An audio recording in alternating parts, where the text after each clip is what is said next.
Yang terbaru, sosok Dr. Tifa akhirnya kembali melakukan konferensi pers teman-teman. Di mana dalam konferensi pers tersebut, Dr. Tifa katanya mengaku mendapatkan temuan-temuan terbaru atas tudingan ijazah palsu milik Pak Jokowi teman-teman. Serta beredar kabar juga di media sosial katanya Dr. Tifa mulai merayu-rayu Bapak Kapolri, Bapak Listio Sigit dalam caption di salah satu akun media sosialnya teman-teman. Apakah ini bentuk kepanikan dari sosok Dr. Tifa menjelang penetapan tersangka tudingan ijazah palsu tersebut? Atau mungkin bukti-bukti baru dalam konferensi pers terbarunya ini hanya akal-akalan Dr. Tifa saja teman-teman. Tanpa berlama-lama, mari kita simak dulu beberapa video berikut ini ya. Tifa sepertinya mulai menggunakan jurus ataupun strategi baru agar bisa lepas dari jerat hukum ijazah Pak Jokowi. Salah satu yang dia lakukan adalah sedikit dalam tanda kutip merayu-rayu Kapolri melalui cuitan di X-nya. Nah ini dia teman-teman, cuitan dari Tifa untuk Pak Kapolri. Mas Sigit, kok kurus banget sih? Asik. Mas Sigit sejak SMP teman baik saya, satu sekolah di SMP 8 Yogyakarta. Sampai sebelum jadi Kapolri, geng OSIS SMP 8 yang di Jakarta rutin ketemuan. Kadang di rumah saya, kadang di PIX main bowling bareng. Setelah jadi Kapolri, sengaja nggak saya temuin karena pasti sibuk dan pusing kebanyakan kerjaan. Lagian dia juga deket sama Jokowi. Ups, iya. Kenangan menyenangkan masa SMP. Waktu itu saya ketua umum OSIS, Mas Sigit ketua bidang olahraga. Pas dewasa, Mas Sigit jadi Kapolri, saya jadi temannya Kapolri. Asik. Sehat-sehat Yondan. Poya stres lah, woles. Aduh, Tifa. Kira-kira menurut kalian tujuan Tifa menulis kayak gini tuh apa teman-teman? Komen di bawah ya. Dan semuanya kami sudah persiapkan dan kami sudah tahu jawabannya. Karena investigasi kami, penelitian kami sudah cukup lengkap terkait dengan 709 dokumen ini. Nah, oleh karena itu sebetulnya awal mulanya ya, kenapa kami melihat bahwa kasus ini harus dibantu nih oleh kami para peneliti untuk selesai. Sebab sebetulnya clue dari 709 dokumen ini ya, masyarakat Indonesia supaya tahu, clue-nya itu adalah pada tanggal 22 Mei 2025. Clue-nya di situ. Karena pada saat itu adalah konferensi pers yang dilakukan oleh Bareskrim ya, Mabes Polri dalam upaya untuk menghentikan dumas aduan masyarakat dari TPUA. Mereka mengadakan konferensi pers dan mereka mempresentasikan setidaknya 55 dokumen dari 709 dokumen yang saat ini ada di Polda Metro Jaya ya. Oleh karena itu maka 55 dokumen itu yang sudah dipresentasikan oleh Bareskrim itu sudah menjadi dokumen publik. Nah, dengan demikian maka 664 sisanya itu pun juga seharusnya menjadi dokumen publik. Ya. Asumsinya adalah kenapa Bareskrim waktu itu hanya mempresentasikan 55 dokumen saja dan bukan 709 dokumen? Karena soal waktu. Ya kan? Karena soal waktu, karena mereka membatasi waktu untuk presentasi. Seandainya tidak, mungkin mereka akan menyampaikan 709 dokumen. Sehingga yang kami minta itu tidak mengada-ada sekali lagi.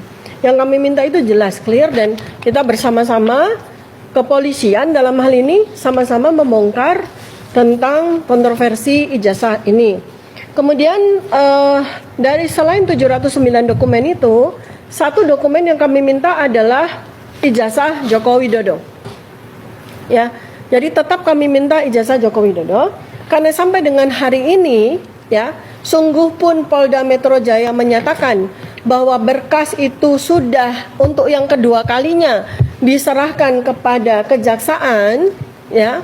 Tetapi dalam hal ijazah ini masih banyak sekali persoalan, apalagi ketika KIP, ya, sudah meminta kepada KPU Surakarta, KPU Jakarta maupun KPU Pusat untuk menyampaikan salinan ijazah Joko Widodo yang digunakan untuk mendaftarkan diri menjadi wali kota Surakarta waktu itu 2 kali, 2005-2010. Kemudian untuk menjadi gubernur DKI Jakarta tahun 2012 dan untuk menjadi presiden tahun 2014 dan 2019. Ya. Nah, disitulah kemudian polemik berikutnya terjadi karena ternyata ada berbagai versi ijazah Joko Widodo. Ya, saya mengesampingkan versi dari kader PSI yang namanya Dian Sandi ya, saya mengesampingkan karena itu bukan, saya anggap itu bukan fakta. Yang saya perhatikan, yang saya jadikan sebagai sebuah evidence ya atau data ya, itu adalah pertama adalah versi ijazah yang dikeluarkan oleh UGM sendiri secara resmi. Dikeluarkan waktu itu oleh Dekan Fakultas Kehutanan UGM tahun 2022 bulan Oktober. Kemudian setelah itu adalah dokumen yang disampaikan, 2 dokumen yang disampaikan ya, 2 jenis loh ini, 2 versi ijazah yang disampaikan oleh Bareskrim. Versi pertama adalah versi yang ditampilkan di layar ya, di layar. Ini versi pertama dan ini versinya beda. Dan kemudian versi kedua yang ditampilkan di pojok yang dipegang oleh kerabat dari Joko Widodo. Ini juga versinya beda. Selain itu tambahan lagi adalah versi ijazah yang dikeluarkan oleh KPU. Ini adalah versi salinan dari yang diterima oleh Pak Bonato Hasilalahi. Nah, inilah yang membuat kami bersemangat sekali ya untuk menyelesaikan kasus kontroversi ijazah Joko Widodo karena kami sudah mendapatkan jawabannya ya. Nah, jadi itu yang pertama kali untuk saya sampaikan kepada masyarakat Indonesia melalui media-media yang hadir ini adalah bahwa kami sekarang di tahun 2026 akan melakukan sebuah breakthrough atau terobosan, yaitu kami melakukan sengketa kepada Polda Metro Jaya dalam kaitan dengan 709 dokumen. Dan insya Allah apa yang kami lakukan ini bukan hanya sekedar untuk membebaskan kami dari belitan kriminalisasi yang tak berujung seperti sekarang, bukan, tetapi betul-betul demi martabat bangsa dan negara ini, serta menjaga marwah dari keadilan berdasarkan undang-undang negara yang kita cintai itu ya. Kemudian yang kedua ya, ini mau dibahas dulu tentang ini pasal-pasal atau langsung? Pasal-pasal. Oke. Yang kedua adalah tentang bahwa pada tanggal 30 Maret ya, saya termasuk saya itu menerima salinan ya, menerima tembusan itu tanggal 30 Maret ya 2026 itu tembusan dari Polda Metro Jaya ya 30 Maret 2026 kami menerima tembusan ya yang ditujukan kepada Kajati Daerah Khusus Jakarta. Ini menarik sekali karena ternyata surat tembusan ini adalah sprindik baru, surat perintah penyidikan baru ya, baru yang berbeda dengan sprindik lama yang berjalan sejak 30 April 2025, di mana kami mengikuti selama 1 tahun itu ya, mulai dari kami diperiksa sebagai klarifikator untuk mengklarifikasi, lalu naik menjadi saksi, lalu naik lagi menjadi terlapor, lalu naik lagi menjadi tersangka. Itu adalah berdasarkan sprindik lama. Lalu pada tanggal 30 Maret 2026 pada saat berkas itu oleh Polda Metro Jaya diserahkan kepada kejaksaan, mereka memunculkan sprindik baru. Ini adalah sesuatu yang sangat aneh. Berarti Polda Metro Jaya itu menerbitkan 2 sprindik dan itu tidak bisa. Karena kalau ada sprindik baru, maka sprindik lama itu gugur. Artinya apa? Dengan sprindik baru ini, maka status kami sebagai tersangka itu beserta berkas-berkas semuanya yang katanya kurang lebih 5 meter itu yang dibawa dari Polda ke Kejaksaan itu pun juga sudah tidak berlaku lagi. Sehingga ketika Polda Metro Jaya itu mengeluarkan sprindik baru, maka persoalan ini, kasus hukum ini harus dibawa ke titik nol. Dasar apa yang kami sampaikan selain persoalan sprindik yang nanti akan diperjelas lagi ya secara undang-undang oleh para pihak kami. Apalagi ketika kemudian setelah kami pelajari isi dari sprindik ini memuat pasal-pasal yang mentersangkakan kami atau pasal-pasal yang kemudian menjadikan kami terjerat hukum itu ternyata pasal-pasalnya beda dengan sprindik lama. Nah ini kan aneh sekali. Jadi ada orang-orang, sekelompok orang yang ditersangkakan dengan pasal-pasal A, B, C, D, ya, pada sprindik yang satu, lalu kemudian tiba-tiba muncul sprindik baru dengan pasal E, F, G, H, tetapi orang yang ada di dalam surat sprindik baru ini, itu orangnya sama, statusnya sebagai tersangka.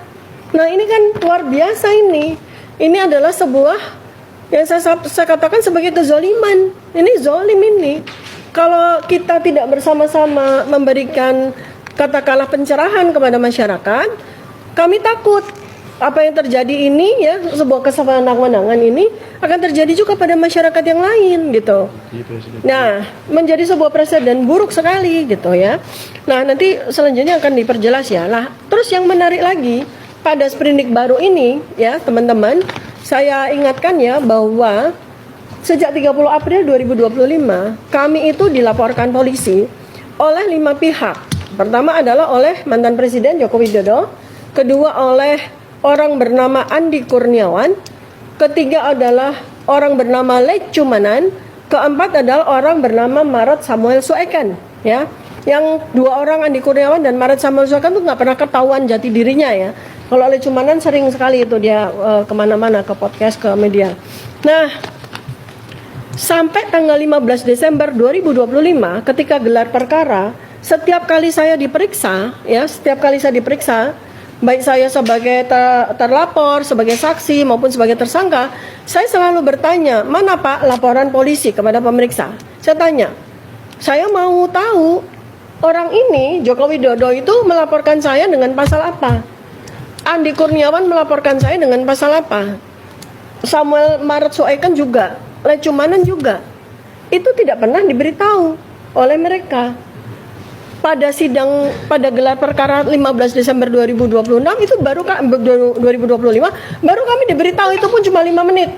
Ditunjukkan begitu aja, nggak boleh lama-lama. Tapi itulah ya, Allah Subhanahu wa taala memberikan kepada kami jalan lain sehingga kami tahu ya, ini tidak usah kami sebutkan ya, yang jelas ada lembaga yang memberitahu kami secara resmi ya. Lembaga yang memberitahu kami secara resmi siapa melaporkan pasal apa.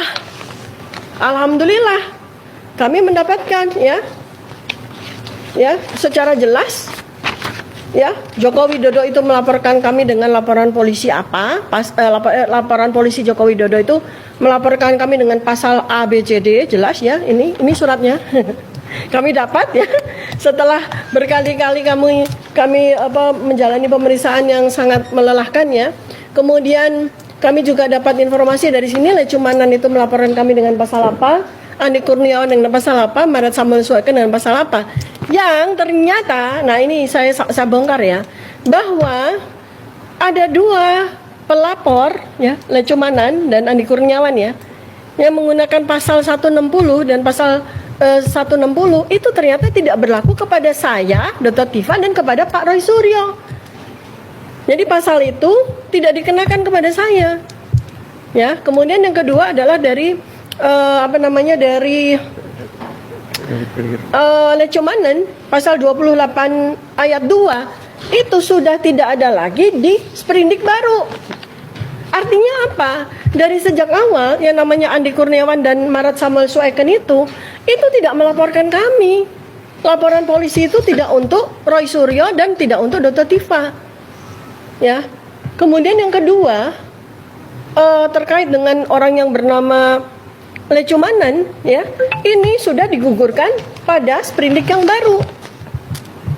Sudah gugur pada sprindik yang baru. Karena pasal 28 ayat 2 itu udah nggak ada di sprindik baru. Berarti ada 3 laporan polisi yang seharusnya tidak ada, sudah tidak berlaku lagi. Dan orang ya, nah tinggal laporan polisi dari mantan Presiden Joko Widodo, yang itu dengan mudah akan dipatahkan kalau memang sidang itu akan terjadi ya. Nah saya kalau untuk mematahkan laporan dari mantan Presiden gampang aja. Dengan ilmu saya, kompetensi saya dalam bidang anatomi morfologi, di mana waktu bulan Februari 2026 saya sudah memberikan kesaksian ahli saya pada sidang citizen lawsuit di Surakarta. Dengan jelas waktu itu saya presentasikan hasil penelitian saya menggunakan model matematika untuk melakukan identifikasi terhadap foto Joko Widodo ini.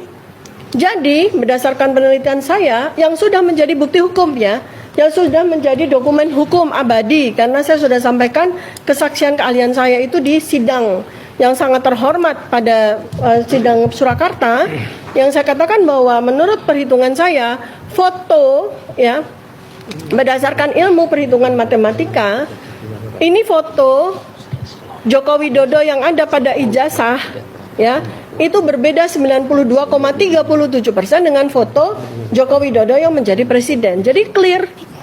Untuk itu sulit sekali untuk dari hal itu saja sudah sulit sekali untuk melanjutkan kasus ini kemana-mana gitu.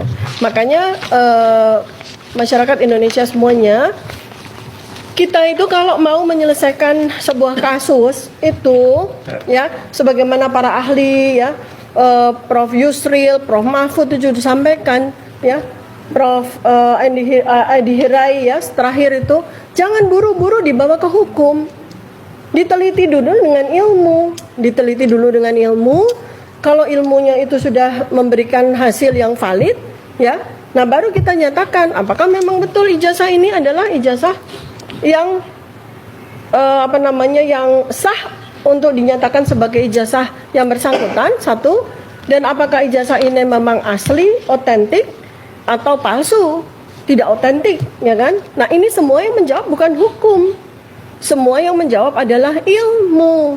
Maka berbagai ilmu sudah kami kerahkan. Mulai dari ilmu saya, neuropolitika, facial action coding system, bahkan sampai ilmu matematika, Bayesian, ilmu telematika dari Pak Roy Suryo, ilmu digital forensik bukan dari RHS lagi ya, tetapi dari Profesor Tono Saksono, dari Dr. Ridho Rahmadi, bahkan dari seorang anak muda yang jenius yang berinisial topi merah ya, dan banyak ahli yang lain yang saat ini sudah bekerja bersama kami, doktor ahli administrasi. Jadi kalau kita mau menyelesaikan, kalau kita ingin mengclearkan sebuah dokumen ya, itu kita bawa dulu kepada ranah ilmu. Jadi biarlah ilmu yang menjawab, dan kami sudah menjawab di dalam buku kami Jokowi's White Paper, di dalam buku saya yang kedua Otak Politik Jokowi, di dalam buku yang sekarang ini sedang kami godok bersama dengan saya dan Mas Roy ya. Jadi itu jangan dibawa ke ranah hukum. Ketika sebuah masalah ya yang ternyata itu masih sangat berkabut, yang masih sangat hitam, yang masih sangat penuh dengan penutupan-penutupan, itu bukan sebuah hal yang layak untuk dibawa ke hukum. Karena hukum itu nanti akan dipecundangi, akan dibawa untuk terus-menerus menutupi persoalan tersebut. Dengan cara apa? Membungkam kami, para ilmuwan, membuat orang-orang lain, para ilmuwan yang lain menjadi ketakutan untuk membantu membongkar persoalan yang sebetulnya sangat mudah untuk diselesaikan ini ya. Jadi itu yang bisa saya sampaikan. Gara-gara Pak Jokowi nih keluarganya Dokter Tifa jadi kena bullying dari masyarakat. Salam APBN, ambil positif, buang negatif, tonton videonya sampai habis. Dokter Tifa mengaku bahwa anaknya bahkan keluarganya sampai mendapatkan teror dari masyarakat nih gara-gara Pak Jokowi nih, parah nih Pak Jokowi nih. Keluarga saya, anak-anak saya mengalami teror. Jujur ya, sebenarnya gue nggak tahu ya anak-anaknya Dokter Tifa siapa aja, keluarganya Dokter Tifa itu seperti apa dan siapa gitu, gue nggak tahu. Bahkan gue sampai detik ini aja masih bertanya-tanya sebenarnya Dokter Tifa itu dokter beneran, dokter-dokteran, atau dia dicap sama masyarakat sebagai dokter, atau beliau ini dokter apa? Kan gara-gara Dokter Tifa ngomong kayak gitu, gue jadi penasaran anak sama keluarganya tuh siapa aja. Akhirnya gue searching. Lagi pula kalau dipikir-pikir, ini Dokter Tifa nih lucu ya. Dia duluan yang ngubek-ngubek keluarganya Pak Jokowi gitu. Sekarang giliran keluarganya diubek-ubek sama masyarakat, dianya ngerasa terzolimi, ngerasa tersakiti, ngerasa nggak terima. Jelas apa yang dilakukan oleh Joko Widodo ini menyalahgunakan kekuasaan de facto yang masih dia miliki. Ini gue bingung kenapa dia jadi nyalain Pak Jokowi, dibilang Pak Jokowi masih menggunakan kekuasaan. Sekarang gini ya, Pak Jokowi itu 2 periode 10 tahun menjadi Presiden Republik Indonesia. Ya otomatis beliau itu punya massa gitu, punya masyarakat, bahkan punya kebaikan dan hati tersendiri di hati para pendukungnya gitu. Jadi bukan Pak Jokowi menggunakan kekuasaan, ya emang masyarakat aja masih banyak yang dukung Pak Jokowi. Lu aja yang ribet Dokter Tifa. Ngapain lu nyalain Pak Jokowi? Lu sendiri yang cari perkara. Ini kalau udah begini nih ujung-ujungnya udah nggak usah minta tolong rakyat yang mana? Sebagai seorang muslimah, saya juga berpegang teguh pada firman Allah bahwa kita bukan sekedar bisa, tapi kita punya kewajiban untuk menegakkan kebenaran dan keadilan dengan penuh keberanian. Udah mulai bawa agama lama nih, mulai-mulai bawa muslimah-muslimahan nih, ngomongin kewajiban menegakkan keadilan dan kebenaran dengan penuh keberanian. Ya udah lu adepin deh tuh, lu adepin deh, teriak-teriak ngomongin keadilan. Ada. Terus gimana keadilan untuk Bapak Jokowi yang selama ini Anda injak-injak? Keadilannya di mana? Dokter Tipa baru akhir-akhir ini aja muncul, baru akhir-akhir ini aja dapat teror, akhir-akhir ini dihujat, digoreng jadi bulan-bulanan netizen. Gimana Pak Jokowi 10 tahun? Gue yakin Pak Jokowi sakit hatinya lebih besar daripada si Dokter Tipa ini, tapi Pak Jokowi diem, baru belakangan ini tuh Pak Jokowi ngambil tindakan gitu, baru kali ini, selama ini dia diam. Sekarang Dokter Tipa teriak-teriak, anak saya tidak salah apa-apa, dapat teror, bla bla bla bla bla. Lah itu yang selama ini dirasakan sama anak-anak Pak Jokowi, dokter. Saya setuju Dokter Tipa kalau kita harus menegakkan kebenaran dengan keberanian, setuju. Tapi dengan cara yang benar, Bu. Bukan dengan cara memfitnah, menebar kebencian. Bukan dengan cara memaki dan menginjak-injak harga diri seseorang. Ini dia Dokter Tipa, dokternya dari mana sih? Kuliahnya di mana sih? Kata gua kok nggak mencerminkan seperti seorang dokter gitu. Tidak berwibawa seperti seharusnya seorang dokter gitu. Gua tahu ya kalau Dokter Tipa itu pendukung kubu sebelah gitu, pendukung Abah gitu. Cuma maksud gua kayak, kok sampai separah ini gitu loh, sampai perang dunia ketiga aja membutuhkan si Abah gitu. Orang Anies sejati itu, lah. Kan dari kata-katanya bisa dilihat, Anies itu dibutuhkan oleh dunia. Perang dunia ketiga itu membutuhkan Anies Baswedan. Anies itu harus levelnya jadi sekjen PBB. Allah belum memberikan kepada dia tugas sebagai presiden karena Anies ditunggu di dunia internasional. Oke, bukan ditunggu di penduduk DKI kembali. Mas Anies Palestina tuh membutuhkan Anda. Oke. Ancaman perang dunia ketiga itu membutuhkan Anda. Saya memprediksi beliau itu kurang lebih, kalau presiden terlalu kecil ya, saya melihat beliau itu nanti akan menjadi sekjen PBB, dapat Nobel perdamaian. Begitu. Perang dunia ketiga butuh dia. Buat apaan? Perang dunia ketiga butuh dia buat apaan? Buat jadi apaan? Biar ngapain? Dapat Nobel perdamaian. Perdamaian apa? Perdamaian yang mana? Orang yang buat kita nggak damai, orang-orang macam kayak lu. Pendukungnya aja modelan kayak lu, gimana mau damai? Mungkin ya Abah atau Pak Aniesnya iya bikin damai, orang yang kayak lu, pendukung yang kayak lu yang bikin kagak damai. Jadi presiden untuk Mas Anies terlalu kecil. Menurut dia akan menjadi PBB ya, perdamaian dunia gitu. Sekarang gue mau nanya, dia jadi apa sekarang? Sekarang jadi apa? Gue serius nanya, sekarang dia jadi apa? Ngebela, mendukung, jadi followers, nggak apa-apa. Tapi kalau ngebelainnya udah modelan begini nih, kata gue nih udah di luar ekspedisi, udah di luar nalar. Ini Dokter Tipa ini yang ngebelainnya ya, kayak orang lagi jatuh cinta. Bahkan orang lagi jatuh cinta monyet zaman SD, zaman SMP tuh lewat nih sama Dokter Tipa nih, kebucinannya lewat. Emang kalau ngasih tau orang lagi bucin tuh susah, kagak masuk kuping kanan, keluar kanan, nggak sempet nyangkut di tengah. Dia ini dokter, beneran dokter. Dokter itu kan tugasnya kan bikin pasien jadi sehat gitu ya. Permasalahannya kalau dia juga jadi pasien tuh gimana nih? Dokter disuruh menyehatkan pasien, lah dia pasiennya?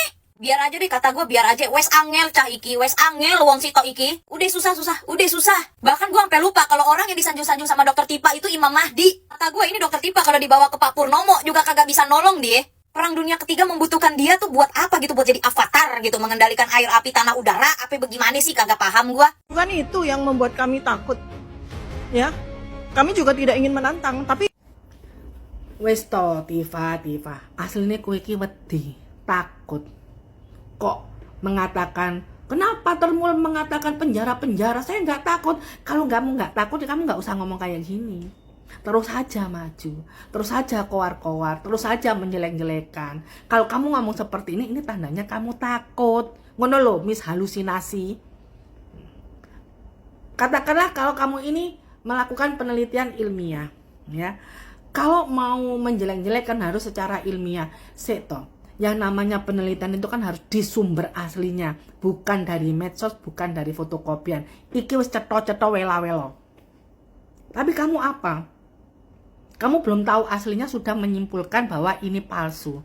Hanya dengan sekedar fotokopian yang diambil dari medsos. Secara logika lu gak nalar. Nah, jadi kok iki dokter kudunya pinter.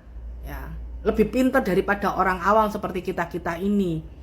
Selama di kuliah pun, ya, kalau kita mau meneliti itu harus dari sumber aslinya, koplak, gitu loh. Lah, kenapa juga kamu kok nggak mau dikatakan bahwa kalian itu merusak nama baiknya UGM atas dasar penelitian? Hei, penelitian itu boleh, tapi penelitian itu tidak untuk menghujat, menjelek-jelekan orang. Kuil, mana ada sih yang namanya penelitian selama ini lek gak kowe karo grombolanmu hanya untuk menghujat, menjelek-jelekan dan membuat buku yang judulnya adalah menjelek-jelekan wakil presiden dan mantan presiden ke-7 Republik Indonesia. Mana ada selama ini penelitian kayak gitu? Koplak tenan anjene. Lah gitu sudah menyalahkan Profesor Kuncoro. Katanya playing victim ya, katanya mencemarkan nama baik dari UGM. Ya. dengan mengatakan hal seperti itu padahal mahasiswanya ini melakukan penelitian. Hei, jenenge penelitian itu tidak menghujat dan menjelek-jelekan orang, Koplak. Selama ini penelitian itu ya sesuai dengan prosedurnya dan dari lembaga penelitian sudah ada sertifikasinya. Lah kok dari lembaga mana? Kalau kamu tuh peneliti, ada nggak kalau kamu itu seorang peneliti yang bersertifikat Rismon sama Roy Suryo itu? Dan dari lembaga mana? Tujuannya apa? Kalau hasil penelitian itu tujuannya hanya menjelek-jelekkan, ya itu bukan penelitian namanya, Koplak. Dokter halusinasi. Malah sekarang playing victim, menyalahkan Profesor Kuncoro. Nah, seperti ini aja sudah menjelaskan bahwa kalian itu sudah mencemarkan nama baik UGM. Sik panggah ngeyel. Kayak gini nggak mau dipenjarakan. Katanya nggak takut. Kalau mau menyerang, ya secara ilmiah. Iki secara ilmiah. Secara ilmiah. Lah ilmiah menurut kamu tuh ilmiah yang seperti opo? Ilmiah yang tidak sesuai dengan standar prosedural. Gitu loh. Profesor Kuncoro aja sudah mengatakan bahwa penelitianmu itu tidak pada sumbernya. Kok aslinya ya salah. Tapi kue ki ngeyel. Giliran dikatakan masuk penjara katanya nggak takut jenenge wedi, Koplak. Wes tok kowe iki wedi-wedi. Gayamu, sombongmu ngomong nggak takut malah menyalahkan orang lain. Ya siki lho guys, wes kelihatan ini loh. 3 orang ini, pertama gerombolannya wes kocar-kacir, kedua wes ngoyo waro gak karu-karuan. Semakin dia mengatakan saya tidak takut, iku jenenge wedi. Kita lihat aja endingnya seperti apa. Oke, Mr. Mrs. Halusinasi, Dr. Koplak. Kecuali dia bilang tidak masuk. Ya, jadi saya mengamati apa yang disampaikan oleh Rektor OVM. Mak Tipa yang kali ini berada di acara televisi abal-abal, mempertontonkan kebodohan kepada seluruh rakyat Indonesia. Kali ini di acara televisi ini ada si Hansen. Hansen ini menjelaskan kepada Mak Tipa. Kata si Hansen, kalau menurut saya, demi Indonesia, teruskan sajalah. Terusin aja pengadilannya, proses hukumnya, supaya ujungnya jelas nanti. Dan saya rasa Pak Jokowinya juga clear. Ini ijazah dia asli atau tidak. Dan buat Dr. Tipa dan kawan-kawan juga clear. Ya, apakah benaran ini fitnah atau memang penelitiannya berhasil.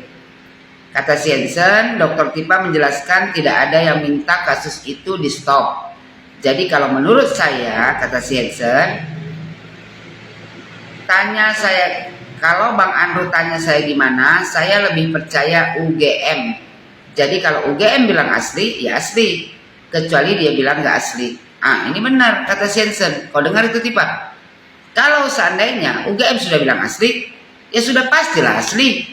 Karena keaslian ijazah Pak Jokowi itu yang bisa menyatakannya adalah pihak UGM. Asli atau tidaknya UGM yang bisa memutuskan, bukan kau Tipa. Kau dengar tuh cakap Hansen itu. Si Tipa pun menjawab, ya Tipa ini terlalu banyak berbelit-belit. Dan acara televisi ini adalah acara televisi yang membodohi rakyat Indonesia. Kenapa? Karena mereka tidak pernah memanggil kawan seangkatan Pak Jokowi dulu waktu di UGM.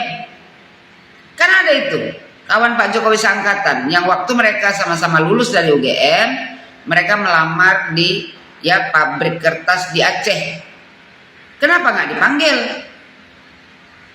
Jangan cuma mencari rating, mencari uang, ya, dengan membodoh-bodohi rakyat Indonesia. Panggillah kawan seangkatan Pak Jokowi biar mereka yang menjelaskan, karena mereka sama-sama kuliah dengan Pak Jokowi. Tapi selama ini, ya, stasiun televisi tidak pernah memanggil kawan seangkatan Pak Jokowi karena mereka mau, ya kan, membuat acara seperti ini hanya mementingkan rating demi cuan. Jadi si Tipa pun menjawab dengan bengaknya. Kata si Tipa, jadi saya mengamati apa yang disampaikan oleh Rektor Opa Emilia. Bu Rektor itu 4 kali bikin konpres. Pertama adalah pada bulan Oktober 2022, kemudian 24 Agustus 2025, kemudian bulan Oktober 2025 dan terakhir baru ini, kata Sitipa. Nah, pada 4 kali konfres itu beliau menyampaikan hal yang berbeda-beda.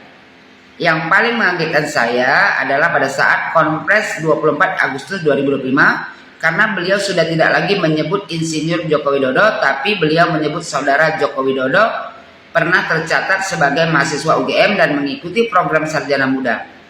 Mak Tipa, kalaupun ya Ibu Opa Emilia tidak menyebutkan gelar Bapak Joko Widodo, masalahnya di mana? Bukan berarti tidak disebutkan gelarnya, lantas Pak Jokowi tidak mengenyam pendidikan di UGM dan mendapatkan ijazah di sana. Bengak jangan kau pelihara, kau buang. Bukan kayak kau terlalu bangga ya dengan titel kau itu, dokter. Tapi seorang dokter meneliti ijazah orang lain. Malu kau Tipa seharusnya. Tapi iyalah, kau nih ya perempuan muka badak, tak tahu malu. Gini aja Tipa, kau ikuti aja saran Jensen itu. Biar nanti pengadilan yang menentukan apakah kau yang benar ataukah Pak Jokowi. Masalah ijazah Pak Jokowi ini, ya Tipa ya, sudah selesai. Itu simple kali Tipa. Kalau UGM yang mengeluarkan ijazah, yang memberikan ijazah ke Pak Jokowi menyatakan bahwasanya itu asli, sudah selesai masalahnya. Cuman kalian saja karena penyakit jiwa kebencian kepada Pak Jokowi, makanya senantiasa ya kalian giring opini masyarakat untuk percaya bahwasanya ijazah Pak Jokowi palsu. Tapi masyarakat Indonesia ini pintar semua Tipa, tak bengak seperti kau. Sudah jelas lembaga pendidikan yang mengeluarkan ijazah menyatakan keasliannya. Kalian masih ngotot juga bilang ijazah Pak Jokowi palsu. Dari satu televisi ke televisi yang lain, habis itu podcast, ya satu ke podcast yang lain, belum lagi konferensi pers. Itu aja yang kalian bahas. Kalian itu ya maunya kalian itu orang percaya bahwasanya apa yang kalian tuduhkan itu adalah benar. Padahal semua tuduhan kalian itu ya kan Tipa, itu adalah fitnahan, pencemaran nama baik. Udah jelas UGM menyatakan keaslian, tapi kalian ngotot juga. Jadi lembaga pendidikan yang macam mana lagi yang mau dipercaya di negara Republik Indonesia ini? Apakah lembaga pendidikan yang mengeluarkan ijazah kita mesti minta izin dulu sama kalian untuk mengesahkan ijazah kita? Apa kata dunia? Kata Siti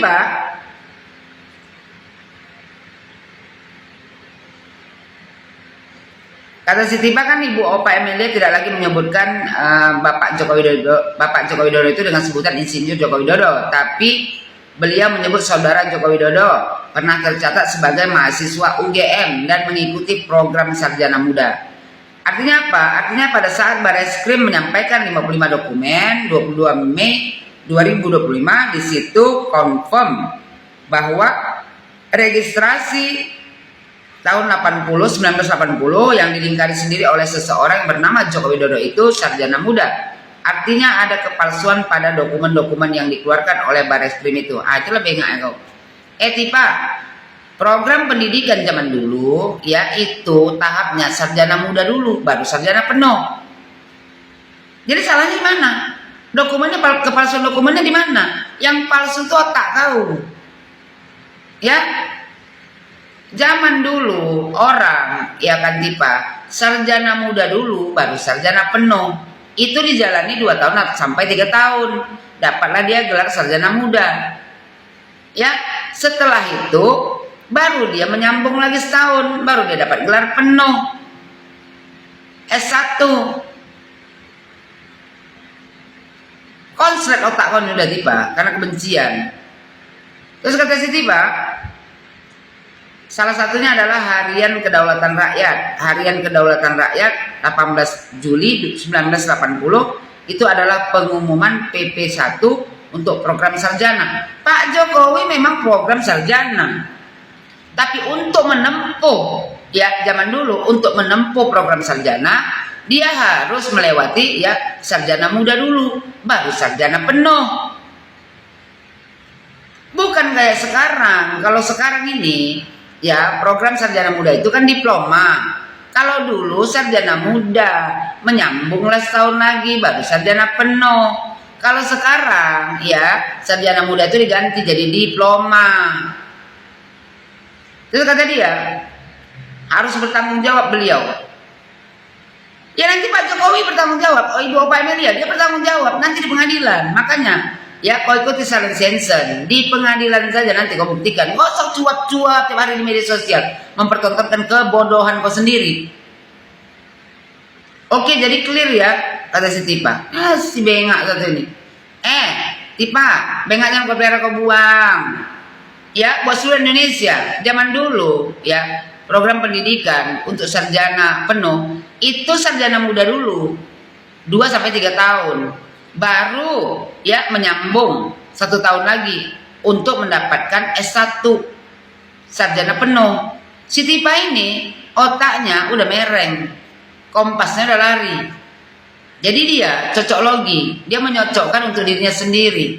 Dia tidak melihat program ya kan pembelajaran zaman dulu disamakannya dengan sekarang. Ya nggak nyambung, jaga sembung bawa golok Tipa, nggak nyambung goblok. Ya Tipa ya. Jadi aku bilang sama kau Tipa, udahlah persiapkan aja diri kau. Di pengadilan aja nanti kau buktikan apakah kau yang benar atau Pak Jokowi. Tuh, Ensen sendiri udah bilang kalau UGM sudah menyatakan keasliannya itu sah berarti sudah asli. Kau aja yang gila babi. Mau cari sensasi manusia perempuan jadi-jadian tak tahu diri. Nah, itu ya guys ya. Bagaimana nih pendapat kalian setelah mendengar konferensi pers dari sosok Dr. Tifa? Tulis pendapat kalian di kolom komentar dan nantikan updatean video kami selanjutnya teman-teman. Wassalamualaikum warahmatullahi wabarakatuh.